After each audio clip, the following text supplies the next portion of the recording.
What's up, dog fans, college football fans? Welcome back to another video with Walk It Off Sports. And before we get into tonight's video, if you're new around here, over on YouTube, please, like, share our video out. Give us a follow over there. Subscribe to us on YouTube, TikTok, same thing. Favorite it, share it out, like it. Let's continue to try to drive this channel in a positive direction. We're a brand new channel, and after last week and all the trolls came on from the Bama game, we're almost at 200 subscribers, so that's pretty awesome. Me and a buddy of mine are doing this channel. We just love college football, and just figured out why not just have some fun and let's make some videos. So but in tonight's video, we're going to recap the Georgia versus Kentucky game. Kentucky comes into Athens. I did not do a halftime video as I was in Athens between the hedges, which was a great day today. Nice weather, so it was good to get to Athens to watch the Dogs play, against the Kentucky Wildcats. So, obviously I was in person, and by no means, am I a skiing type guy and that sort of thing. Look, I'm just a fanatic, and I watched the game with my eyes. I love college football. Of course, I love my Georgia Bulldogs as well. So, I saw some good things today. I still see some opportunities in the team as well. So yeah, we're going to kind of just recap that. Dogs win 35-14. I thought, from an offensive standpoint, really started off fast, started off hot. Took a lead into halftime, which I don't even know. Most games, it seems like over the last few years, we've always started off very slow, but the offense came out, looked good, basically dominated Kentucky the whole game. Rushing the ball, what did we rush for? Around 180. So we averaged about 4 yards a carry. So that was good to see. Chauncey Bowens is really coming on. I really like him as a running back. You saw Nate Frazier. I think he rushed the ball 7 times. He only had 34 yards. You can kind of see his carries, kind of going back a little bit this game. Of course, Gunner scored. What did Gunner have? Gunner had 3 touchdowns. 2 of them were on the ground and 1 passing touchdown. So, Gunner, from my observation at a live game where you can see everything, you can definitely see how Gunner is, trying to still progress through the reads, that sort of thing. Obviously, he threw his first interception today, which, he's like, man, that's an interception, but it's only 1, and it's kind of one of those things, too, where, he took a chance, he took a risk, right? Of course, it was a bad throw into coverage, but at least he's, taking that chance, that sort of thing. But with his legs, man, he's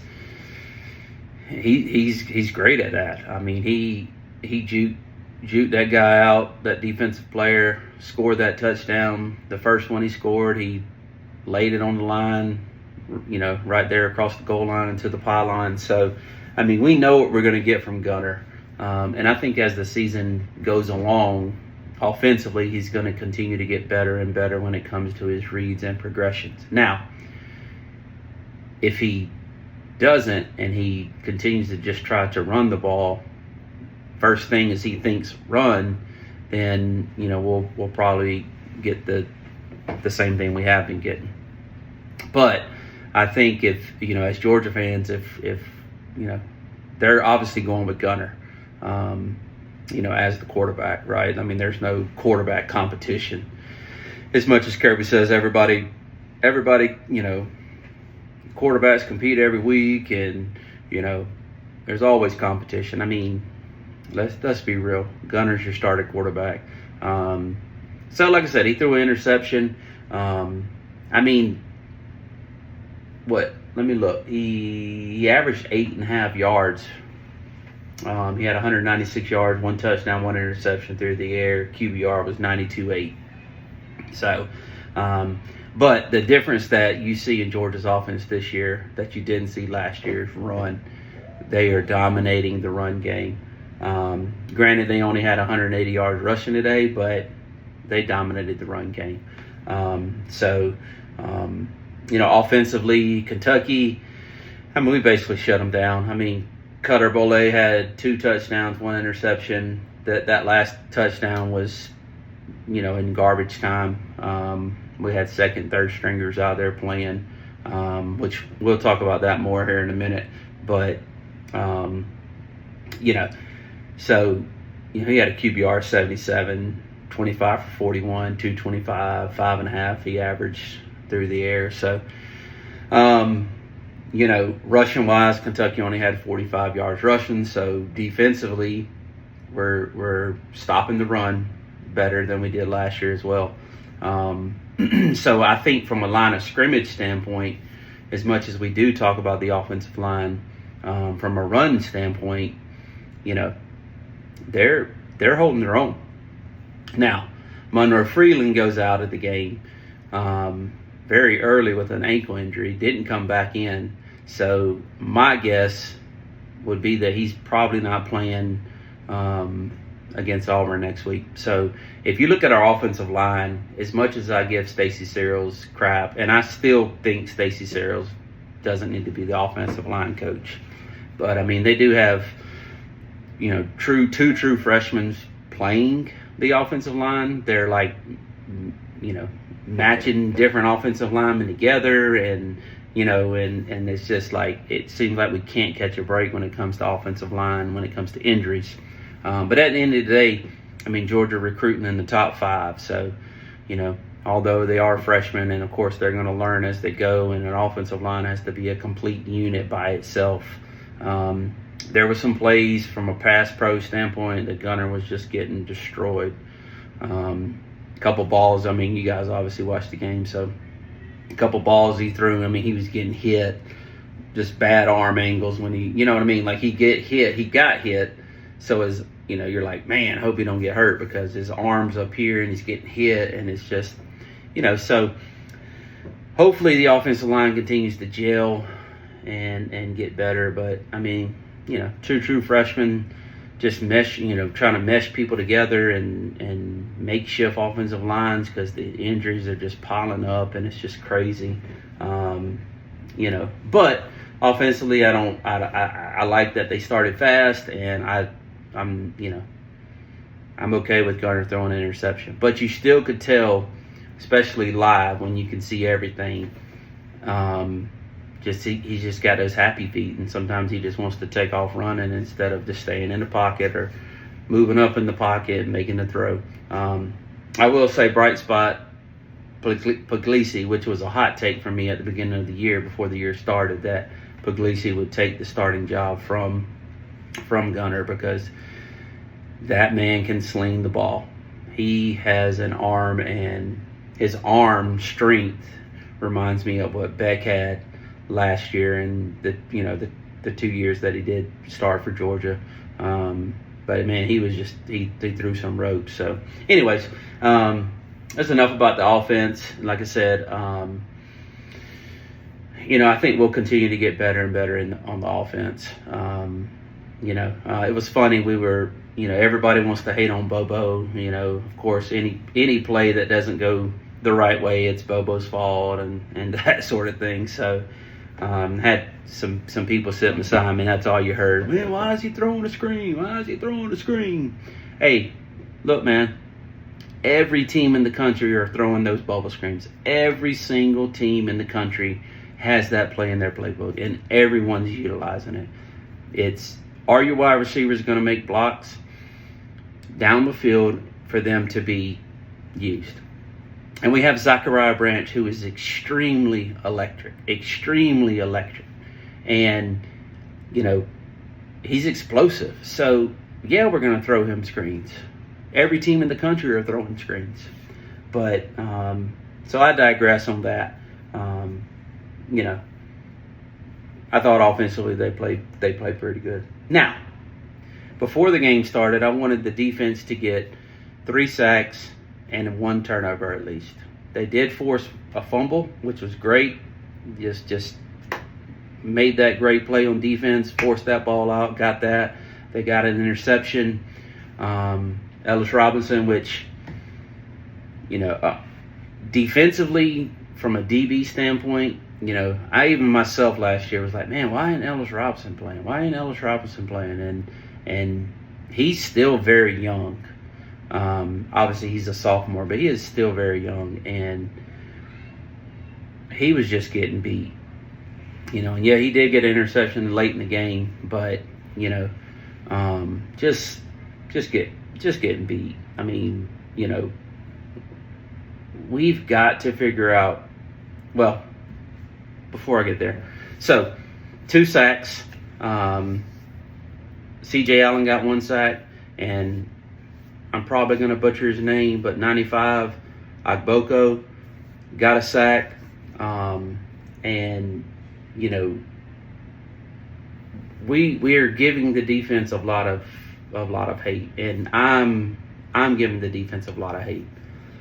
But at the end of the day, I think it comes down to coaching. I mean, these guys on defense, we have 1 senior on the defense that starts, and that's Dalen Everett.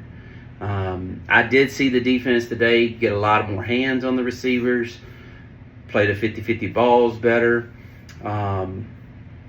and Dominic Kelly, true freshman, he is going to be a great dog. If we keep him, he doesn't transfer, that sort of thing. Because when he came in, when the second and third stringers were playing, like, he was hunting. He was playing hungry, and I think he's going to be a great player. But I still think our defense is leaps and bounds just not very good. From a pass rush standpoint, getting to the quarterback, I think Chris Cole had an opportunity to sack Bolle and just whiffed on a tackle. We got to figure it out, because Georgia's recruiting 4 and 5 stars on both sides of the ball, and yet defensively, we're still not getting to the quarterback like we should. And yes, defensively, I think from a line of scrimmage standpoint, I think the defense is winning the line of scrimmage when it comes to the run game. But when you got to pin your ears back and get to the quarterback, you got to make the play. And they made some good third down stops today. But it's also against Kentucky, right? And Kentucky is not your top tier teams. Kentucky's a bad football team. So I want to see more of that from the defense. So for me, the goal, like I said, was 3 sacks, which they only got 2, 1 turnover, which they got 2. So I think defensively they played okay, but DBs, I mean, they're just, look, if it's not a talent thing, then the only other thing, the common denominator, is coaching. And you could see Kirby multiple times today just letting Schumann have it on the sideline. I mean, he was letting him have it because, the defense wasn't in, especially from a linebacker to the back end, just not in the right places at the right time. There was a busted play where that tight end scored that touchdown, that reception touchdown, when Kentucky's, got their first touchdown. I'm pretty sure, I can't remember who it was, but nonetheless, I mean, they're a very, very, very young defensive team. like I said, only one senior, which is Dalen Everett. And even sometimes today, he got beat.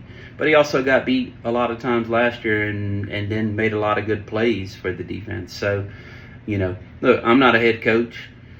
So, I can just tell with my eyes that, the defense is struggling. I mean, look, we don't have Jalen Carter. We don't have Quay Walker. We don't have Nakobe Dean. We don't have Jalen Walker.